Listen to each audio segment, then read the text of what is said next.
အားလုံးပဲမင်္ဂလာပါရှင်ဒေါက်တာမြတ်ဖုန်းပေးရှာနေပြန်လဲကြိုဆိုလိုက်ပါတယ်ဒီနေ့စာသမီးပြန်လာတော့ပင်မလို့ဗီဒီယိုမလုပ်တော့ဘူးလို့စဉ်းစားထားပေမဲ့လေအခု comment လေးမြင်တော့ဗီဒီယိုလေးလုပ်ပြီး sharing လုပ်ပေးခြင်းစိတ်လေးဖြစ်လာလို့ပါ comment မှတ်ထားတဲ့သူကိုလည်းအရင်ကျေးဇူးတင်ပါတယ်ပြီးတော့ဝမ်းလဲဝမ်းသာမိတယ်ပေါ့နော်ဘာဖြစ်လို့လဲဆိုတော့ဒါ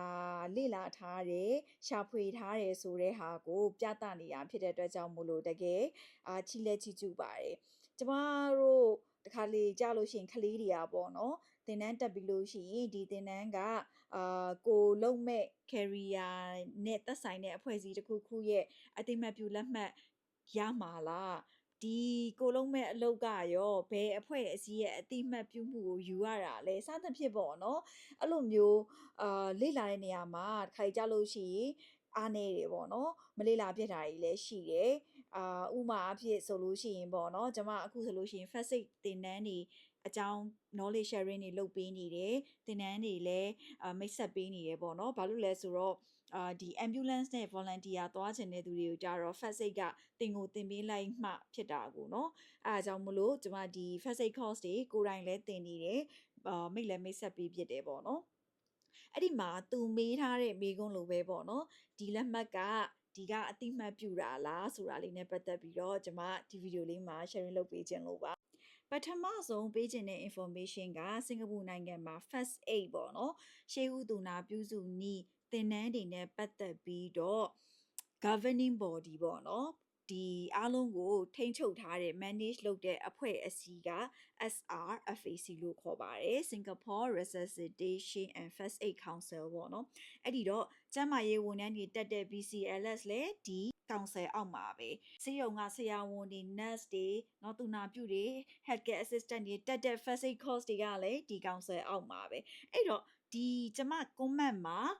ကောင်ဆယ်ရဲ့ website လေးပေးထားပါမယ်အဲ့ဒီမှာသွားပြီးတော့ကြည့်လို့ရပါတယ်ကောင်ဆယ်ကအရန်စီကန်းတင်းကျပ်ပါတယ်သူ့မှာလိုက်နာရမယ့်စီကန်းတွေရှိတယ်ပေါ့နော်သူတို့ကတင်တန်းကျောင်းဆိုလို့ရှိရင်လေ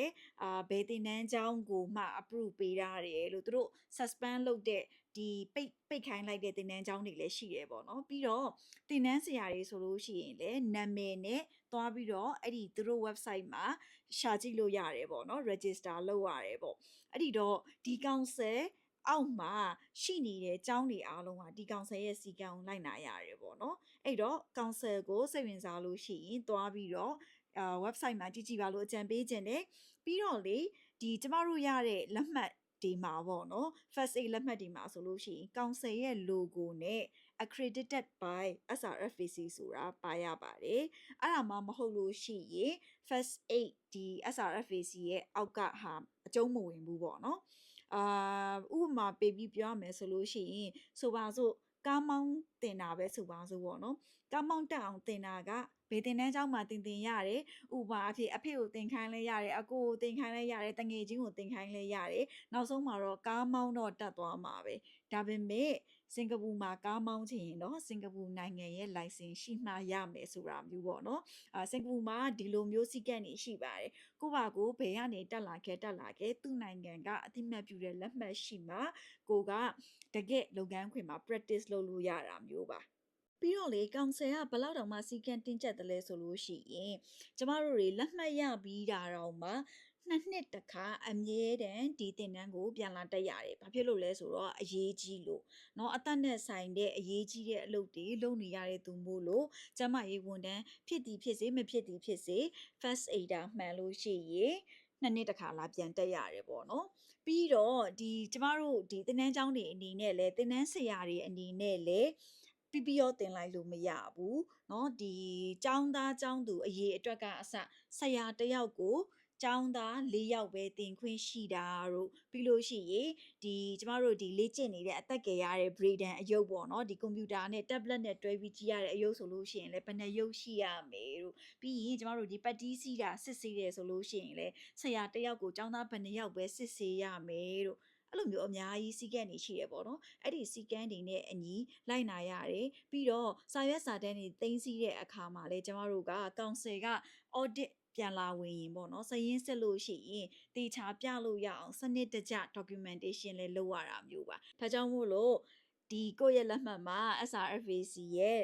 logo လေးပါတယ်ဆိုလို့ရှိရင်တော့ဒါတတိချာချာ training ရထားပြီးတော့ season နဲ့တကြလေ့ကျင့်ထားတဲ့သူပါလားရဲ့လို့အတိမတ်ပြုလို့ရတယ်ပေါ့နော်ညီကုန်းချုံရမယ်ဆိုလို့ရှိရင်တော့ comment ပေးတဲ့သူကိုကျေးဇူးတင်ပါတယ်ကျမတပည့်တွေအားလုံးကိုလည်းခု comment တဲ့သူလိုမျိုး